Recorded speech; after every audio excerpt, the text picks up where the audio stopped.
So over the years, I've used many different types of sketchbooks. I've used lots of different sizes, lots of different brands, lots of different types of paper, cold pressed, hot pressed, rough, and things like that. But I've also developed a few little tips along the way that really helped me with my sketchbook, and I thought I'd share them with you guys today. How many? How many tips? 12 tips. That's going to make sketching more fun, more creative, more expressive. So yeah, stick with me, and we'll start with number 4. No, we won't. We'll start with number 1. Number 1, don't start on page 1. It's actually much easier and less stress, really, to start on page 3, 4, 5, whatever. Just choose an arbitrary page. Don't start on the first one. Or if you're going to do start on page 1, do some kind of illustration, write your name, splash some paint over it, something like that. It just takes the pressure off. A blank sketchbook can be a little bit intimidating. Number 2, don't feel you have to fill the whole space. Sometimes it's really lovely to do a small sketch in the corner, leave some big open space around it, maybe just do a sketch in a quarter of the page, come back and fill the rest in later. Or just do something like a banner across the top and let the paint dribble down. Don't feel you have to fill every single square inch of that paper, because again, it can look crowded, it can look a bit messy, but also it's pressure that you really don't need. So number 3, lots of small sketches can look really cool. Lots of tiny doodles, or you could do a big sketch surrounded by smaller sketches, or you could do a comic book approach where you do lots of little boxes. That's really cool. So there's no real rules when it comes to composition on a page. You don't have to do one sketch per page. You can do loads of little things, or run the sketches together. That's quite fun when you do one sketch and the paint runs into the next and into the next. I did some recently, like little botanical studies, and they were like that. They were really fun to do. So number 4, write your name in your sketchbook and your address and a contact number or an email. I had a sketchbook that I took to a history festival, and I did some sketching in there. And I'd done a drawing of my son in there that I particularly loved, in a location where we walk all the time. And I lost the sketchbook at the festival. And because I'd put my name in it, it was actually sent back to me, and I got it back. But that sketch was very synonymous of a sort of summer, really. So yeah, write your name in your sketchbook, because if you lose it, people will send them back to you, I'm sure. Number 5, do not just use your sketchbook for finished sort of formulaic pieces, if you know what I mean. Your sketchbook is a place for play too. Now, if you want to do beautiful finished drawings on every page, that's fine. It's completely up to you. I'm not here to tell you what to do with your sketchbook, but what I'm saying is don't be afraid to play.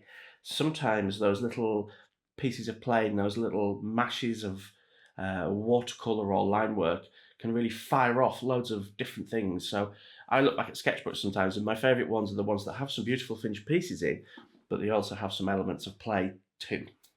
Number 6. Now I'm going to completely contradict what I just said, but it's my channel, so I can do that. Now, what I'm going to say here is only use your sketchbook for one subject. Now, this is a fun one. I do a challenge on Instagram called Boattober every year, and every day in Boattober I post a reference image of a boat, and you can draw it if you want to. So what I did one year is I took a small A6 sketchbook, and you can see it here, and I did a drawing a day in this sketchbook, and the whole sketchbook is just this Boattober exercise, and that's really fun to do. The other thing as well is if you want to learn something like faces, or you want to learn how to draw a specific thing, whether it's flowers or whatever, just have one sketchbook for that, and then you can see your progression. Do a drawing every day or every couple of days, and it can just be your figures book or your flower book or whatever subject you want to sort of really concentrate on. Which kind of brings me to number 7. Get yourself a really cheap, small, portable sketchbook and use it for sketching daily, like on the bus, coffee time, lunchtime, sitting in the car waiting for something, Keep it with you. Really cheap little sketchbook and just doodle in it almost. And you'd be amazed how over the space of like 2 months, just these little doodles, you can flick through the book and you can see experiments and play. Number 8, use both pages of the sketchbook. I know that sounds mad, but when I mean both pages, I mean right across. You can do that as a portrait, or you can go wide. And that wide format can be really, really useful for landscapes and stuff like that. So don't be afraid to go right across. Now, I know you will get watercolour in the gutter, over where the page joins the spine. But once you've done it a couple of times, you'll know how to do that and not make too much of a mess. So number 9, do try and work in different sizes. The challenges that you come across working in A6 are very different to the challenges you come across working in A3, say. You can be far more gestural with your paint, really, when it comes to big pieces, because you can splash it around. And also with line work, there's a whole different set of challenges that come from working very small to very big. But both of them are really valid exercises. So try a small sketchbook and try a really big one. Generally, I tend to work around A4, actually A5, it will be my most common size because it fits in a bag and it's easy to carry. But I also love working, even A2 or, tiny accordion sketchbooks are great fun too, 5 centimeters by 5 centimeters, because it's all plain, it's all good fun. Okay, so number 10, create a family sketchbook or a book of memories or a travel journal of a trip. And what I mean by a family sketchbook is I've got a sketchbook where I'll take pictures if we're out as a family doing things, and then I'll come home at the end of the day and I'll sort of journal that day out. So I'll put in pictures of the kids doing stuff or places we visited and things like that. And one of the things I'm starting to think about more recently is actually getting the kids to draw in that as well. So if I can do a little drawing on one side and then get the kids to do some drawings on the other side, and maybe my partner as well, we can create a page where we've all sort of curated that memory together. I think that's a really beautiful thing. Number 11, don't be afraid to use text. My background is in industrial and product design, and I used to spend ages. Like when I first got my job in a design consultancy when I was not but a boy, I would spend an hour a night when I got home from work practicing my lettering. Now it's awful now, but it got to the point where it was very, very beautiful script. But what I've subsequently learned for years of looking at other people's typography is what is beautiful script is not perfect. It's not perfect, right? It's when it's yours, when it has your own unique sort of.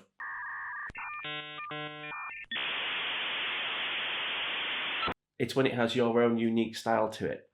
But you can develop that and you can tweak it and have real fun with text. It also looks beautiful on the page. If you have a lot of sketches on the page and you notate them, I just think it looks lovely.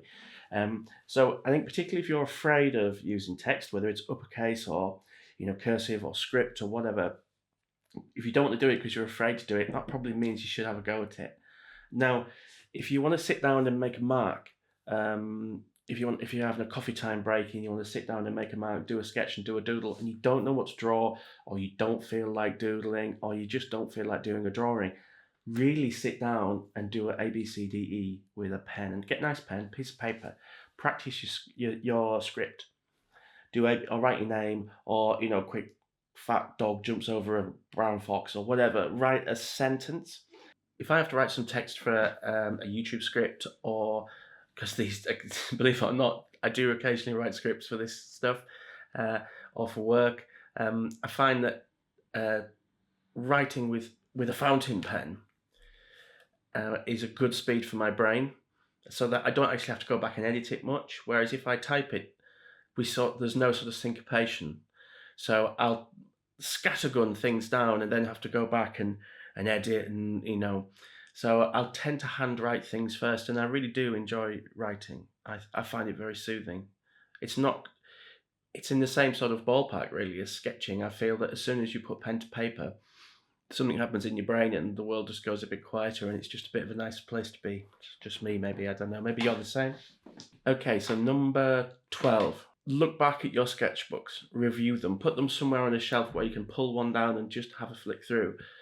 What you'll notice is not only the progression of your work, but it'll probably spark a memory of, I remember when I did that sketch, or I remember that phase I went through where I got obsessed with drawing cats for like a month.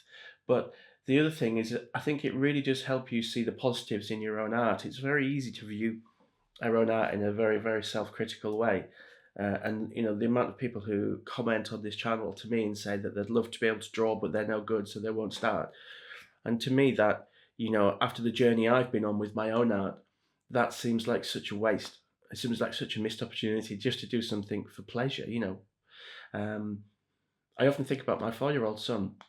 Now, his art, if you sort of put it on a wall, you wouldn't say he's great at drawing because he's 4. Um, but those drawings to me are priceless things that I'll keep forever and cherish. Art is very, very much in the eye of the beholder. And it's such a shame that you miss out on the amazing process because you've already gone from the starting point to the end point and gone, oh, it's going to be rubbish anyway. You've missed out on the whole bit in the middle. And for me, the starting bit is the hard bit, the end bit is irrelevant, and the bit in the middle is where all the pleasure and the joy and the fun comes from. It's a bit like a meal. Cooking is hard because you've got to go through the process, buy the ingredients. The pleasurable blah blah blah blah. The pleasure is in the eating and in the savouring of the eating. The end result is when it goes down the toilet. The end result is a lot of dirty dishes. It's about how you see it. It's just about how you see it. If you think your art's going to be rubbish, then maybe it's not that you need more practice or you need an art lesson. Maybe it's that you just need to shift your opinion of what is good and what is bad.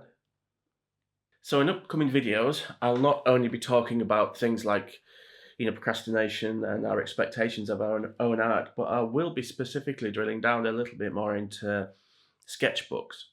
I've now got so many brands of sketchbooks. I'm kind of thinking about doing a big bumper sketchbook review and talking about different sizes, different paper qualities, different brands. I've also been sent some by manufacturers very kindly to have a play with, so that's good. And I want to talk about my personal preferences because often, with a sketchbook, it might be a perfectly good sketchbook, the build quality is great, but I just won't use it because I don't like the paper or it's not good for my media, whatever I'm using. So we can chat about that anyway. Thank you for all the coffee donations. That really means a lot. And subscribers and stuff. This channel's, it's not been going a year yet and it's doing really well. And I think as a community, it's really positive. I just wanted to say big thanks. I've had thousands and thousands of comments, and so far I haven't had drop the pen. I have had thousands of lovely comments, and can you believe it? So far I've not had a single nasty comment. So bring it on. No.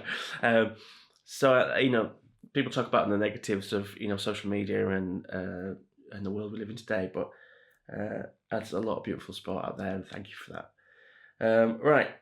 Get back to work. I'll see you later. Bye bye.